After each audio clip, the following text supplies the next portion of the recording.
तुम्हारे अंदर 100 हाथियों का बल है ना भीम, और मेरी भुजाओं में भी मेरे 100 पुत्रों का वध करते हुए तुम्हें तनिक भी पीड़ा नहीं हुई भीम? तनिक भी हृदय नहीं कांपा तुम्हारा अपने भ्राताओं का वध करते हुए?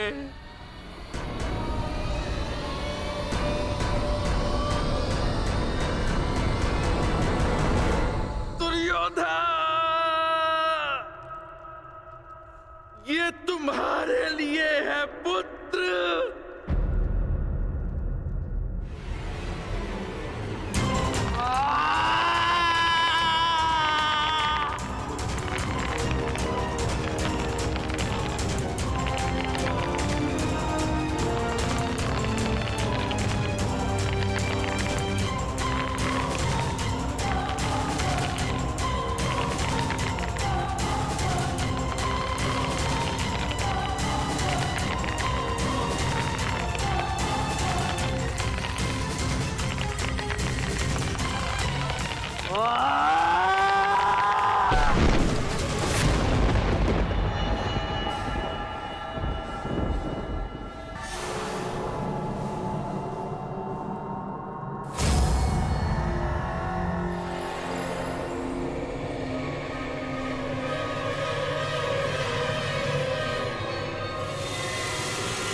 ये तुम्हारा अंत है भीम, अंत है, अंत है, अंत है।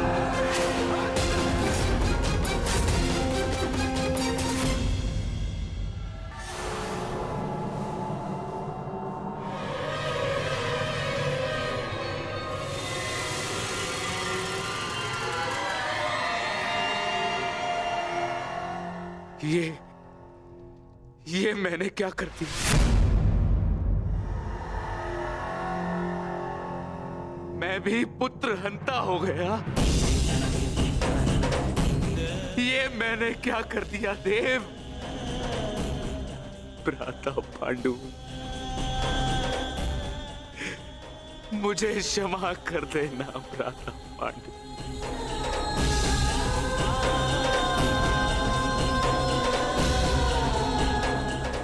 प्रतिशोध की ज्वाला ने मेरे विवेक को हर लिया। क्षमा कर मुझे।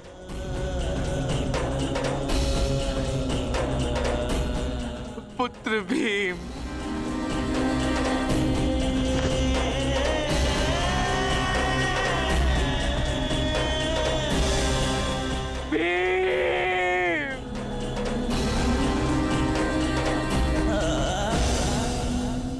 आपने उचित कहा महाराज। जब मनुष्य का विवेक हर जाता है तो उसके पांव स्वतः ही पाप की ओर बढ़ जाते हैं। किंतु अभी समय नहीं आया है महाराज कि आप अपने भाई से क्षमा मांगे। आपके पुत्र विकोदर भीम अब भी जीवित हैं। दूसरे विवेकहीन हठ ने पांचाली का चीर हरण किया। ये विवेकहीनता ही तो थी महाराज जो महाभारत का बीज बना। नारायणं नमस्कृत्य नरं चैव नरोत्तमं। प्रतिशोध की अग्नि शत्रु से पूर्व स्वयं को जलाती है। अपने मन को शांत कीजिए। आप अभी पुत्रहीन नहीं हुए हैं। आपके 5 पुत्र अभी जीवित हैं।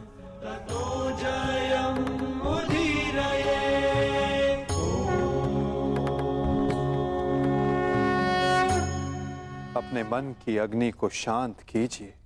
किंतु मेरे मन की अग्नि शांत नहीं होगी वासुदेव।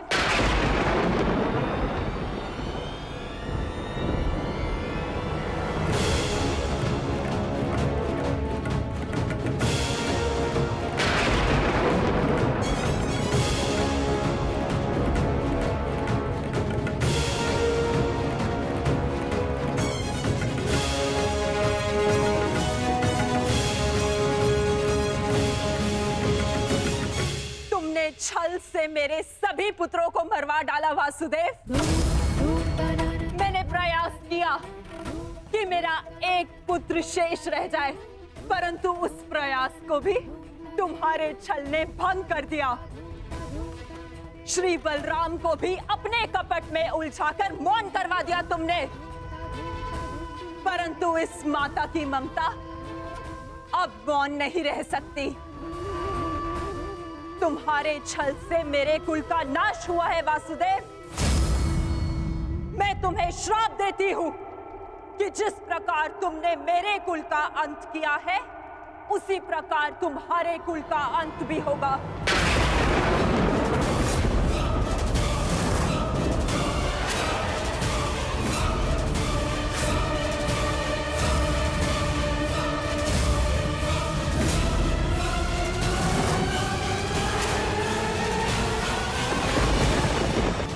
परंतु कभी कभी शांति के लिए युद्ध करना आवश्यक हो जाता है। मैं तुम्हें श्राप देती हूं कि जिस प्रकार तुमने मेरे कुल का अंत किया है, उसी प्रकार तुम्हारे कुल का अंत भी होगा।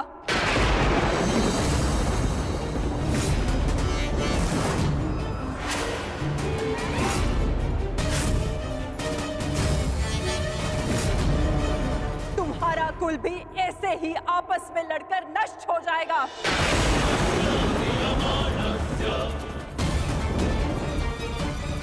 मैं भाग्यशाली हूँ कि मेरे नेत्रों पर पट्टी बंधी है और मैं ये सब नहीं देख पाई, परंतु तुम ये महाविनाश अवश्य देखोगे।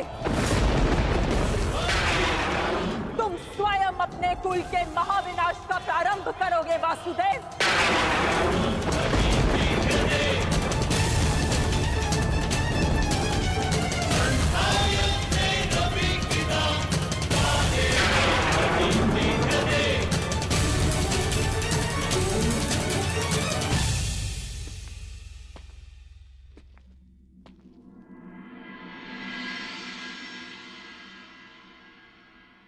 जिस प्रकार एक प्रसन्न माता का आशीष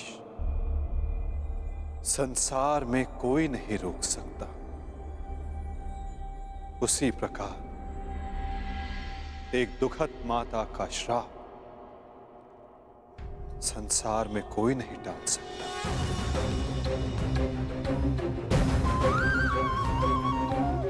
मुझे आपका श्राप स्वीकार है माते।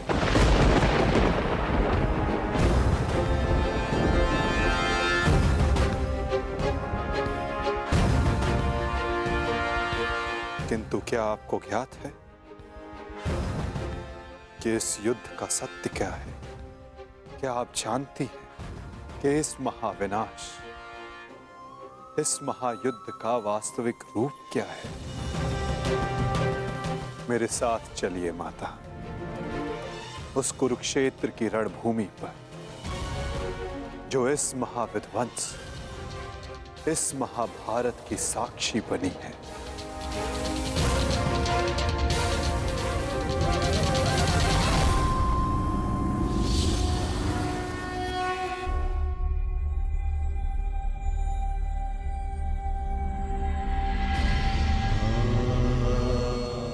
ये दुर्गंध कैसी वासुदेव? ये दुर्गंध उन वीरों के शवों की है जिन्होंने इस महायुद्ध में अपना बलिदान दिया है माता, परंतु जिन्हें अंतिम संस्कार का अवसर भी ना मिला। ये दुर्गंध यहाँ हुए भीषण संहार के एक एक क्षण का अनुभव करा रही है मुझे। तुमने छल से मेरे एक एक पुत्र का वध कराया है वासुदेव। अपने दिए गए श्राप पे मुझे कतई भी पश्चाताप नहीं है। इस युद्ध से किसी को कुछ प्राप्त नहीं हुआ। ये युद्ध सबके लिए दुर्भाग्य ही साबित हुआ है और तुम्हारे लिए भी ये दुर्भाग्य ही साबित होगा। और आज मेरे श्राप के रूप में तुम भी उस युद्ध से दुर्भाग्य ही लेकर जाओगे। जब आप मुझे अपराधी मान ही चुकी हैं, जब आप मुझे दंड दे ही चुकी हैं तो आप मेरा कोई स्पष्टीकरण भी स्वीकार नहीं करेंगी माते।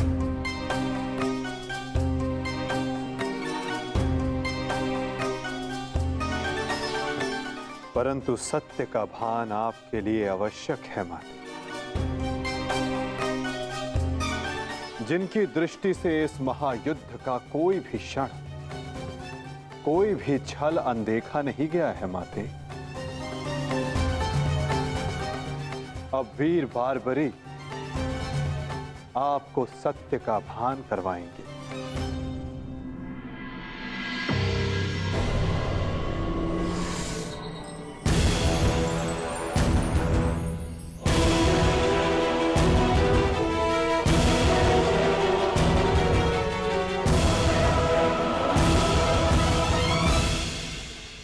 अब आपके समक्ष वीर बार्बरीक है गांधार पुत्री, जो आपके पौत्र भी हैं, जो इस युद्ध के एकमात्र दर्शक हैं।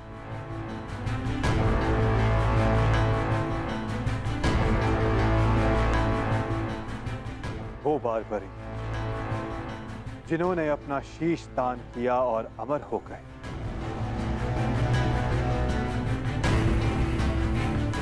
अब वही आपको सत्य का ज्ञान करवाएंगे।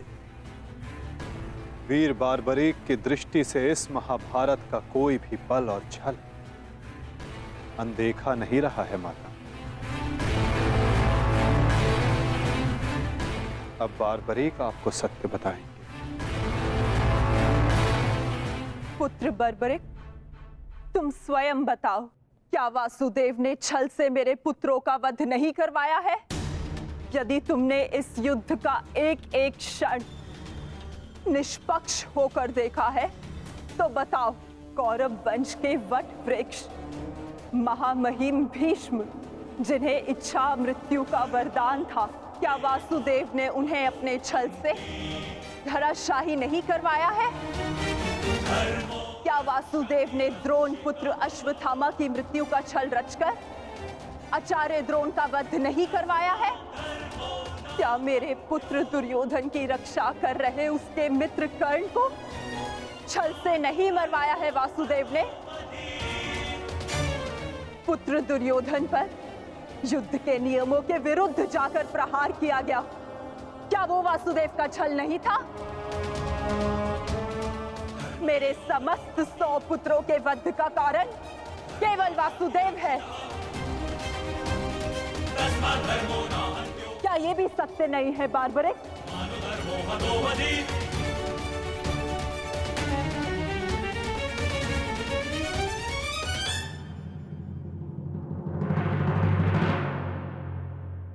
मैं आपसे सहमत हूं माते।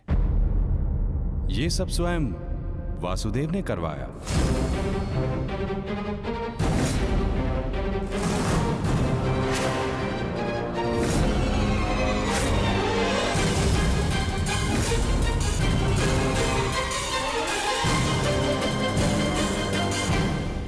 परंतु माते, आप किन 100 पुत्रों की बात कर रही हैं? कौन भीष्म, कौन कर्ण, कौन द्रोण और कौन अभिमन्यु? सत्य तो यह है माते कि कुरुक्षेत्र में कोई था तो केवल एक पुरुष, वासुदेव कृष्ण। न कोई भीष्म, न कोई द्रोण और न ही अंगराज कर्ण। जिस पर प्रहार हुए वो वासुदेव ही थे, और जिसने प्रहार किए वो भी वासुदेव ही थे। उनके अतिरिक्त कुरुक्षेत्र में कोई और उपस्थित नहीं था माते। ये तुम क्या कह रहे हो बर्बरिक? इसका क्या अर्थ है? इसका अर्थ शब्दों से नहीं, दृश्यों से समझ आएगा राजमाता।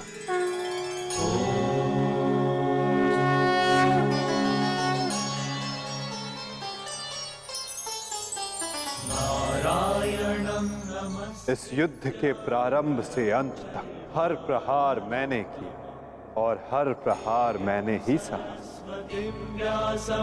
ततो जयम् उदीरये। देवीं सरस्वती धर्म स्थापना के लिए धनुष गदा खड़ग ये सब मैंने ही उठाए और इन सारे अस्त्रों का हर एक प्रहार मैंने ही सहा।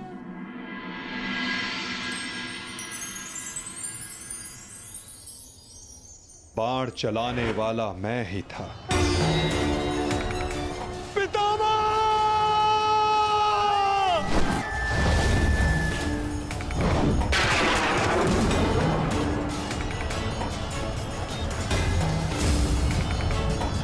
और उस बाण को अपने शरीर पर लेने वाला भी मैं ही था।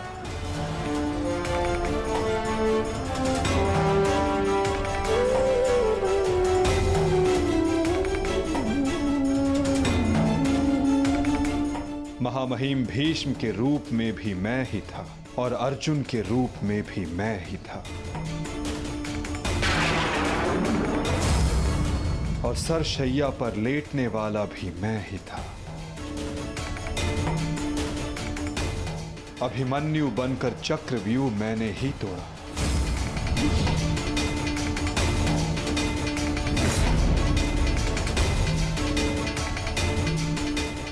वापस आओ अभिमन्यु, लौट आओ, व्यूह में प्रवेश मत करो। विश्वास कीजिए दात्री, मैं इस चक्रव्यूह को तोड़ सकता हूं और यदि मेरा सर कट भी जाए तब भी आपका सर गर्व से उठा रहेगा। और उस दिन मुझे ही घेर कर मारा गया।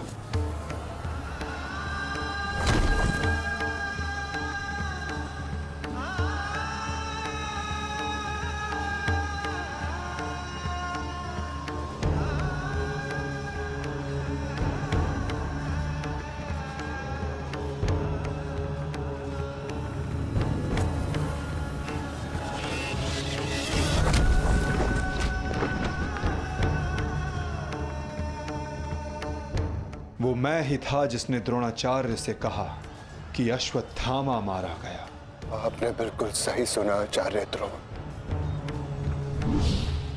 अश्वत्थामा मारा गया। द्रोणाचार्य के रूप में अस्त्र त्यागने वाला भी मैं ही था।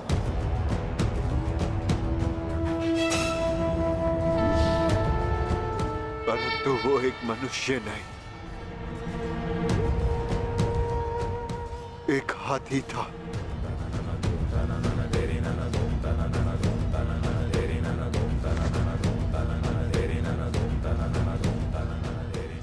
अश्वत्थामा!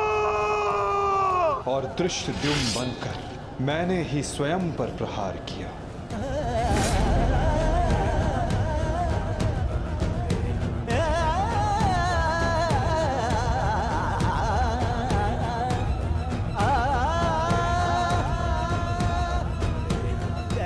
और कर्ण, पार्थ, अंजलि का अस्त्र का प्रयोग कर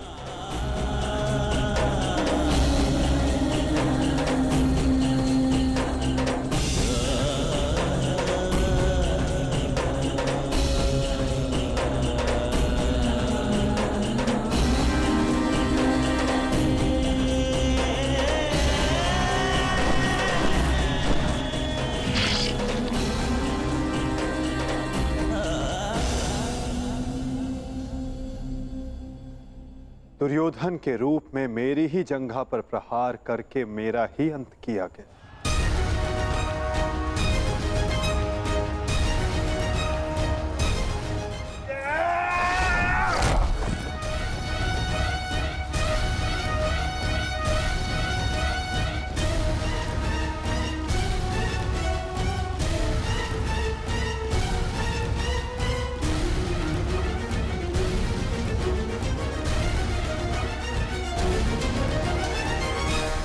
द्रुपद हो या धृष्टद्युम्न, विकोदर भीम हो या अर्जुन, सब में मैं ही था।